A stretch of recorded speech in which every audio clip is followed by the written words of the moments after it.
जय जिनेंद्र दर्शकों, आप सभी का स्वागत है आदिनाथ टीवी चैनल के बेहद ही खास कार्यक्रम इंश्योरेंस गुरु में। और मैं हूं आपके साथ उपेंद्र कौर। दर्शकों, सबसे पहले तो मैं आपका तहे दिल से धन्यवाद करना चाहूंगी, क्योंकि आज हमारी ये मुहिम आपके कारण लंघा रही है। ऐसा इसलिए हम कह रहे हैं क्योंकि पिछले कार्यक्रमों के बाद आपके इतनी कॉल्स, इतने मेल्स हमारे पास आए, जिससे हमें ये मालूम हो सका कि जी हाँ, जो हम इस कार्यक्रम के माध्यम से प्रयास कर रहे हैं जन जन तक जानकारी पहुंचाने का, आपके जीवन को सिक्योर करने का, वो मुहिम जो है वो लंघा रही है। आज इस कार्यक्रम के माध्यम से सिर्फ और सिर्फ हम आपकी क्वायरीज का जो है सॉल्यूशन आपको देंगे। तो बिना देर किए कार्यक्रम की शुरुआत करते हैं और मिलकर स्वागत करते हैं हमारे बेहद ही खास मेहमान का, जो कि हर बार की तरह आज भी हमारे साथ स्टूडियो में मौजूद हैं। जी हाँ, हम बात कर रहे हैं इंश्योरेंस कंसल्टेंट प्रवीण जैन जी की। तो आइए मिलकर उनका स्वागत करते हैं।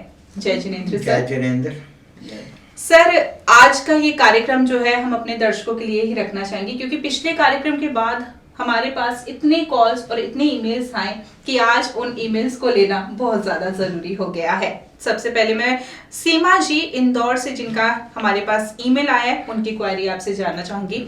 उनका प्रश्न था कि मैंने जो है हेल्थ इंश्योरेंस ली थी, पर आज से 2 साल पहले जब मैं हॉस्पिटल में एडमिट हुई किसी बीमारी को लेकर, तो हॉस्पिटल वालों ने रूम रेंट का मेरे से अलग से पे लिया और बाकी भी बहुत सारे जो पैसे इकट्ठा करके मेरे से 2 लाख करीबन अमाउंट बना दिया हेल्थ इंश्योरेंस होने के बावजूद भी।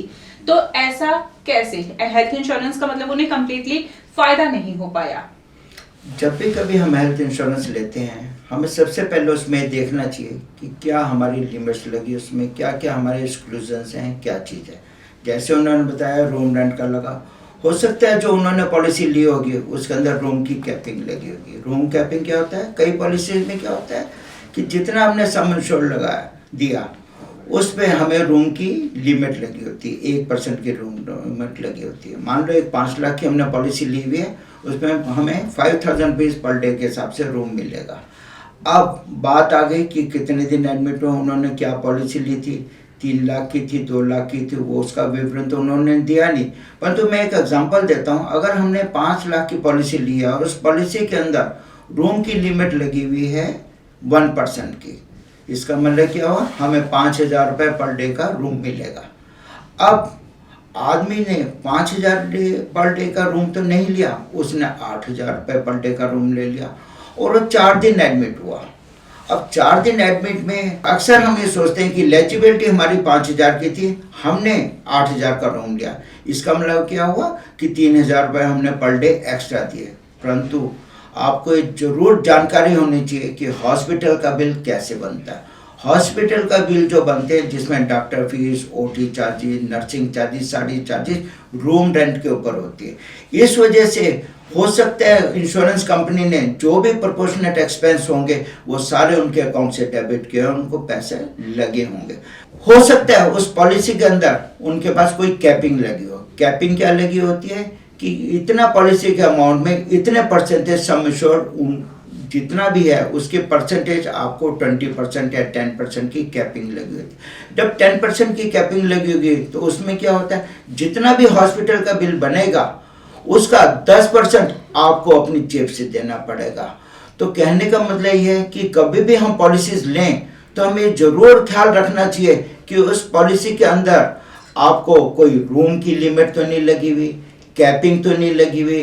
कि हमारा पॉलिसी का उद्देश्य क्या है, जैसे आपने अभी बताया कि उनको फाइनेंस पूरे नहीं मिले, उनका उद्देश्य पूर्ण नहीं हुआ। रीज़न क्या हुआ? जब उसमें क्लॉजेस लगे हुए हैं तो हमें उन क्लॉजेस का पैसा देना पड़ेगा। अधिकतर लोग ये नहीं बताते, कोई भी पॉलिसीज लेते हैं ये नहीं पता होता इसके अंदर हमें क्या लिमिट्स हैं, क्या चीज़ है। कभी भी आप पॉलिसी लीजिए, उसको डीपली स्टडी कीजिए, एक अच्छे कंसल्टेंट या एजेंट के साथ उसको डिस्कस कीजिए, मेरे को इसमें क्या मिलेगा क्या नहीं मिलेगा। जब तक आपको उसकी पूर्ण जानकारी ना हो, मेरा आप सबसे ही रिक्वेस्ट है कि आप पॉलिसी ना लीजिए। जब तक अधिक जानकारी आपके पास नहीं होगी, आप पॉलिसी का लेने का आपको कोई फायदा नहीं होगा। तो बिल्कुल सीमा जी, हम उम्मीद करते हैं कि इस कार्यक्रम के माध्यम से आपको आपकी क्वेरी का हल मिल गया होगा। और साथ ही साथ दर्शकों, मैं आपसे भी यही कहना चाहूंगी कि यदि आपके मन में भी कोई सवाल है तो आप भी हमारे साथ कार्यक्रम से जुड़ सकते हैं। साथ ही साथ मैं आपको यही कहना चाहूंगी कि बिना जानकारी के आप कोई भी पॉलिसी ना लें, क्योंकि समय आने पर फिर आप उसका लाभ नहीं उठा पाएंगे और सिर्फ आपको पछतावा ही होगा। चलिए इसी के साथ कार्यक्रम में आगे बढ़ते हैं और अपनी नेक्स्ट क्वेरी की ओर चलते हैं।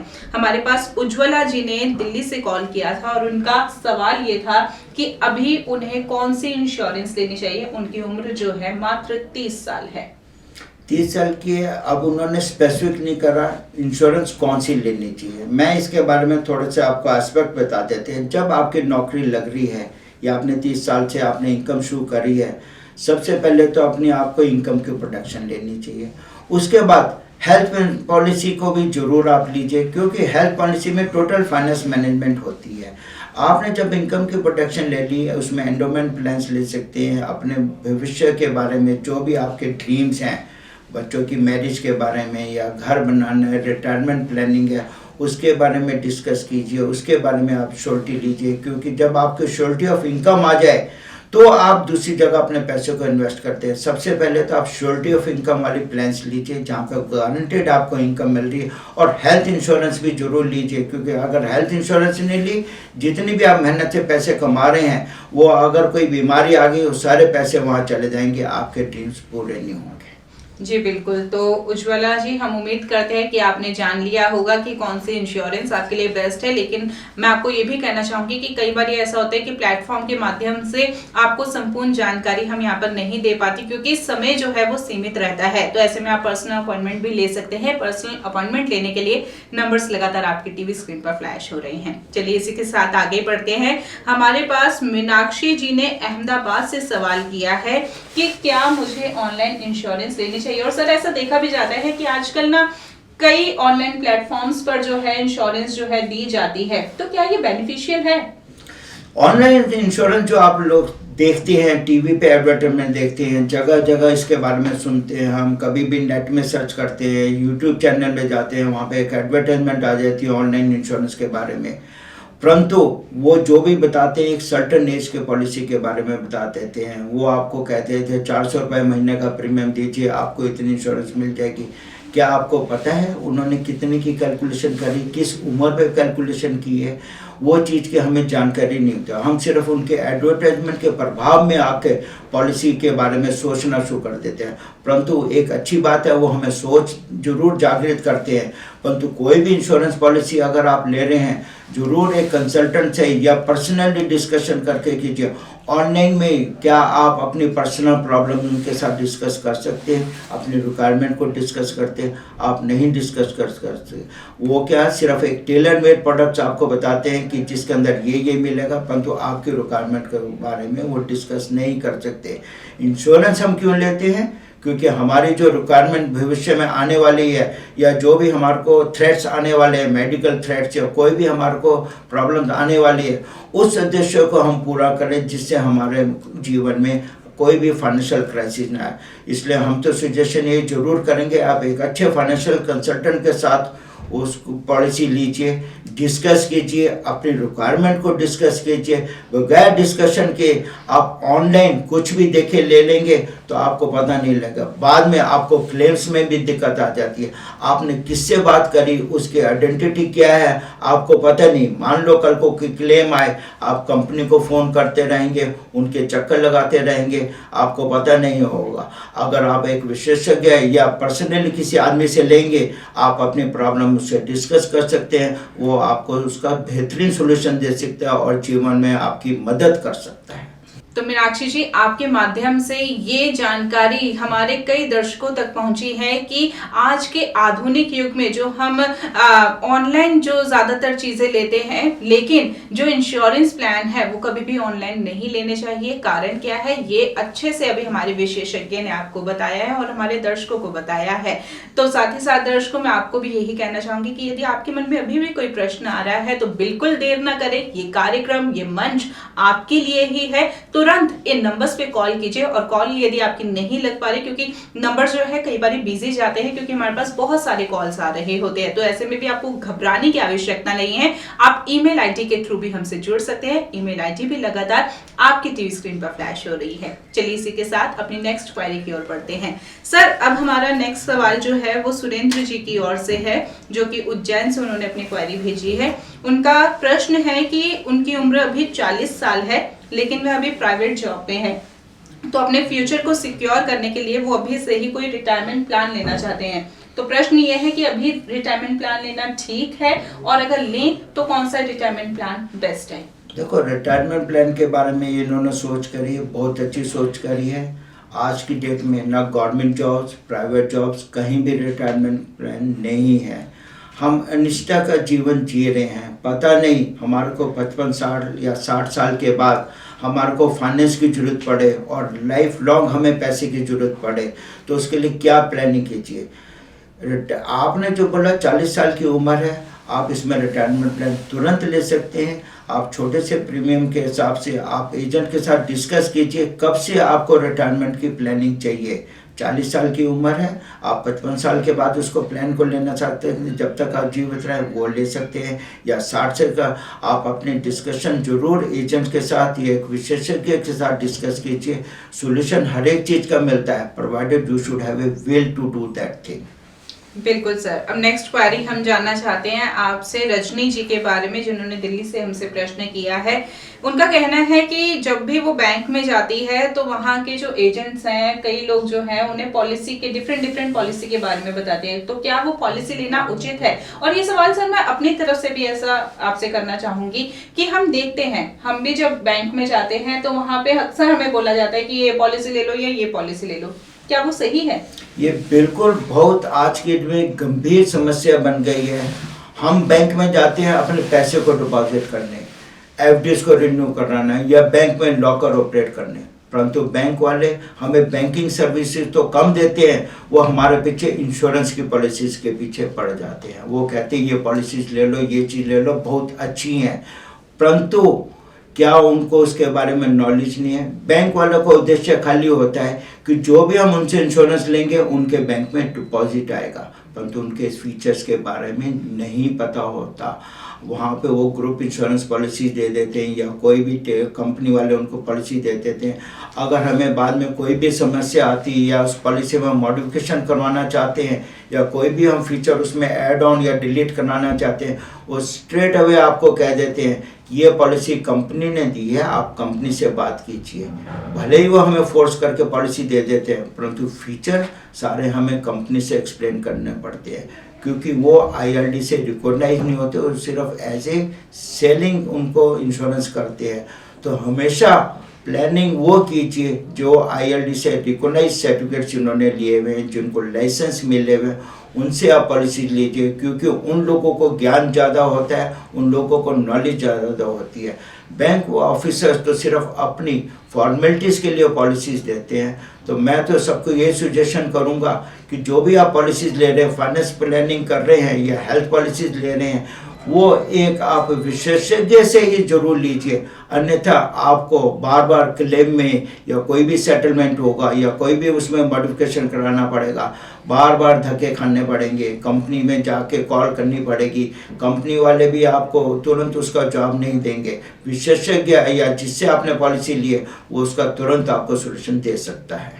देखिए दर्शकों, पॉलिसी जो है आपके फ्यूचर को सिक्योर करती है। पॉलिसी जब भी आप लेते हैं तो कंप्लीट इन्फॉर्मेशन जब आपके पास हो तभी लीजिए। एक विशेषज्ञ की राय जरूर लीजिए जब भी आप कोई पॉलिसी ले रहे हैं, क्योंकि बिना इन्फॉर्मेशन के, बिना जानकारी के कोई भी पॉलिसी लेना बेहद ही अनुचित है। तो जब भी कोई पॉलिसी ले तो कंप्लीट इन्फॉर्मेशन के साथ जरूर ले। अधिक जानकारी के लिए आप हमारे साथ कार्यक्रम में अवश्य ही जुड़ सकते हैं। जुड़ने के लिए इन्हीं नंबर्स पर आपको कॉन्टेक्ट करना है। सर, अपनी नेक्स्ट क्वेरी की ओर बढ़ना चाहेंगे। अमित जी ने हमसे क्वेश्चन किया है कि वह अभी जिस कंपनी में काम कर रहे हैं वहां पर उन्हें जो है एक पॉलिसी दी गई है, और अक्सर हम देखते भी है कि कंपनी में जो है हमें इंश्योरेंस पॉलिसी दी जाती है। तो क्या इससे हमारा फ्यूचर सिक्योर हो सकता है? क्या ये बेटर है हमारे लिए? कंपनी जो हमें पॉलिसी देती है, ग्रुप इंश्योरेंस पॉलिसी देती है हेल्थ के रिलेटेड नॉर्मली, वो क्या होता है, एक हमारे पर्क्स होते हैं, वो हमारे पर्क्स के अंदर सैलरी के अंदर एक पैकेज हमें दे देती है। अब उसके अंदर हेल्थ इंश्योरेंस के अंदर वो लोग हमारे को, हमारे परिवार को पूरा कवर करते हैं, कई जगह पेरेंट्स को भी कवर करते हैं। परंतु जो कंपनी बना पॉलिसीज लेती है वो उसमें फीचर्स अपने अनुसार डालते हैं, वो इसको एक ग्रुप इंश्योरेंस पॉलिसी दे देते हैं। सबसे बड़ी बात यह है, उन पॉलिसीज के अंदर कई बारी पेरेंट्स के अंदर को पेमेंट लग जाती है, कई जगह डिटेक्टेबल अमाउंट लग जाते हैं। नो डाउट कि इसके अंदर डे 1 से फीचर सारे प्री एग्जिस्टिंग डिजीजेस कवर हो जाती है, परंतु एक हमें लिमिटेड छोटा दायरा मिलता है। और सबसे बड़ी बात ये होती है, जो भी हम कंपनी की ग्रुप इंश्योरेंस पॉलिसी ले रहे हैं वो तब तक एप्लीकेबल है जब तक हम उस कंपनी में नौकरी कर रहे हैं। बाई चांस हमने नौकरी छोड़ दी तो क्या होगा, हमारे पास पॉलिसी नहीं रहेगी और इमीडिएटली हमें कोई बीमारी आ गई या बाद में बीमारी आ गई तो हम क्या करेंगे, हमें अपने फाइनेंस जो हमने मेहनत से पैसा बचाया हुआ है वो हमें लगाने पड़ेंगे। तो हम तो सबको यही सलाह देते हैं कि आप कंपनी की पॉलिसी लीजिए, क्योंकि वो उनके पॉलिसी गाइडलाइंस में है, उनके गवर्नमेंट के रूल्स हैं कि आपको उनको सुरक्षित करना पड़ेगा। परंतु उस साइड वाइज आप एक अपने लिए भी पॉलिसी लेके रखिए जिसमें कभी भी आपको कोई आर्थिक संकट आए या आप नौकरी से छोड़ दें या आपका कोई भी क्लेम आए वो आपको मिल सकता है। कंपनीज में क्या करते हैं, 5 लाख की 3 लाख की आपको इंश्योरेंस पॉलिसी दे देते हैं। मान लो एक क्लेम अगर आपका ज़्यादा आ गया, आपके पेरेंट्स भी इसमें इन्वॉल्व हैं, तो वो पैसा कहाँ से देंगे? उसके लिए बहुत ज़्यादा ऑल्टरनेट सॉल्यूशंस हैं। आप हेल्थ पॉलिसी इंडिविजुअल लीजिए, डिटेक्टेबल अमाउंट के साथ लीजिए, जितनी कंपनी ने इंश्योरेंस करी उसका डिटेक्टेबल अमाउंट। जब कभी भी आप नौकरी छोड़े या आपको लगता है कि कंपनी ने कोई फीचर्स बदल दिए हैं, आपकी वो पॉलिसी एक नॉर्मल पॉलिसी बन जाती है और वहाँ पे आपको कोई भी लॉस नहीं होता। डे 1 से वो पॉलिसी आपको कवरेज देती है। तो आपको मैं यही सजेशन दूंगा कि आप कंपनी के पॉलिसी के साथ साथ एक इंडिविजुअल अपनी पर्सनल पॉलिसी भी लेके चलिए, जिससे कभी भी आपको आर्थिक संकट का सामना करना पड़े। बिल्कुल सर, आर्थिक संकट की बात की, ये सवाल मैं अपनी तरफ से आपसे पूछना चाहती हूँ। आर्थिक संकट है, कभी भी आ सकता है, इस जीवन का कुछ नहीं पता।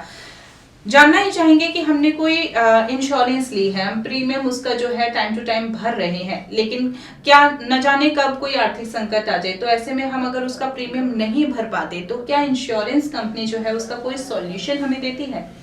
बिल्कुल, जो आपने बात करी है अपने इन्वेस्टमेंट प्लान्स के बारे में बात करी है कि हम पॉलिसी ले लेते हैं, परंतु कुछ समय के बाद कोई भी प्रॉब्लम है हम प्रीमियम देने बंद कर देते हैं। अब क्या होता है, अधिकतर लोग सोचते हैं इसके बारे में क्या करें, या तो सरेंडर कर देते हैं।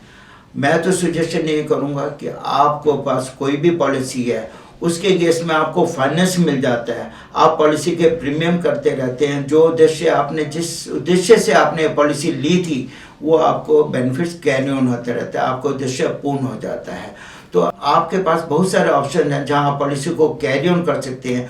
पॉलिसी को आप फाइनेंस करवा लीजिए, वही इंश्योरेंस कंपनी फाइनेंस कर देती है, आगे के प्रीमियम देने वो कंपनी वाले देने शुरू कर देते हैं, या रिड्यूस पेड अप ऑप्शन होती हैं।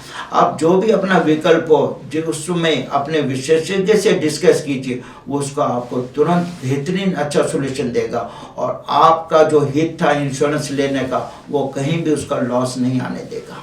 चलिए, ये तो बहुत ही महत्वपूर्ण जानकारी सर आपने हमें दी है। एक आखिरी सवाल जो है अब हम लेना चाहेंगे अनुराग जी का, जिन्होंने अहमदाबाद से हमसे क्वेश्चन किया है कि क्या टर्म पॉलिसी में ऐसी भी कोई फीचर है जिससे जितना उन्होंने प्रीमियम फिल किया है उतने ही पैसे उन्हें वापस मिल जाए?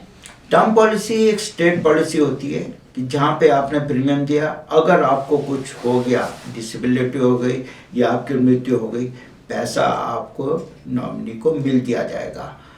परंतु आज की डेट में कॉम्बिनेशन ऑफ प्लान्स ऐसे आ गए हैं कि आपने टर्म पॉलिसी ली, मान लो 25 साल की टर्म पॉलिसी ली, परंतु पेइंग टर्म आपने 20 साल रखे। 20 साल में जितना भी आपने प्रीमियम दिया, रिटर्न ऑफ प्रीमियम आपको सारा मिल सकता है। वो चीज़ आपको सारी एक विशेषज्ञ से या एक इंश्योरेंस एजेंट से डिस्कस करनी चाहिए। वो आपको ऐसे प्लान कॉम्बिनेशन बना के देगा जहाँ पे आपको सारा रिटर्न ऑफ प्रीमियम मिल जाता है। ये एक बहुत अच्छी बात है। उसमें क्या होता है, अगर कोई भी प्रीमियम दिया और मेरे को कोई भी प्रॉब्लम नहीं आई तो मैंने जितना पैसा भी लगाया वो सारा मेरे को वापस मिल जाता। सिर्फ ब्याज का लॉस होता है, परंतु एक बहुत बड़ी हमारे को इंश्योरेंस वैल्यू मिल जाती है, जिससे हम चिंता मुक्त हो जाते हैं। हमें कभी भी ऐसा नहीं महसूस देता कि अगर हमारे पास कोई भी संकट आ गया तो मेरे परिवार के बारे में क्या होगा। फिलहाल वक्त हो चला है कार्यक्रम को इन पर विराम देने का। सर, आप हमारे साथ जुड़े, इतनी कीमती जानकारी दी उसके लिए बहुत बहुत धन्यवाद। जय जिनेंद्र। जय जिनेंद्र। जय जिनेंद्र दर्शकों।